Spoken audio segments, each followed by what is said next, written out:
जी का भजन लेकर आए हैं और प्यारा भजन है। आप लोगों को कैसा लगेगा कमेंट करके बताइएगा। इनके जरूर बताना गुरु बहना को।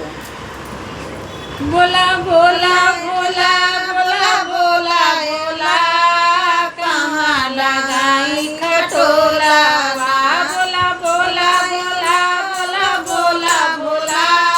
कहाँ लगाई खटोला ना, कहाँ बिछाई खटोला, कहाँ बिछाई खटोला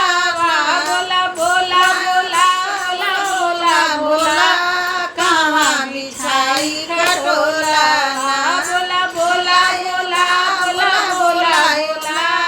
कहाँ बिछाई खटोला ना,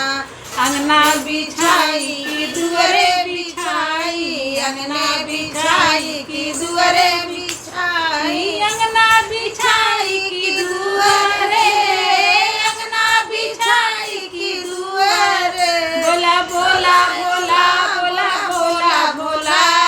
कहाँ बिछाई खटोला ना, चार महीना गर्मी का दिनवा, 4 महीना गर्मी का दिनवा, टप टप चुए पसीना, टप टप चुए पसीना, बोला बोला बोला बोला बोला बोला कहाँ बिछाई खटोला ना, बोला कहाँ बिछाई खटोला कहाँ बिछाई खटोला,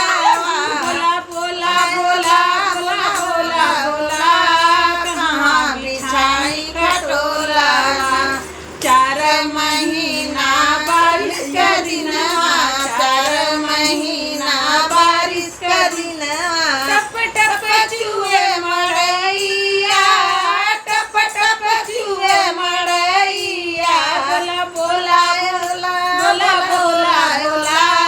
कहाँ बिछाई खटोला ना, कहाँ बिछाई खटोला, कहाँ बिछाई खटोला, बोला बोला बोला बोला बोला बोला कहाँ बिछाई खटोला,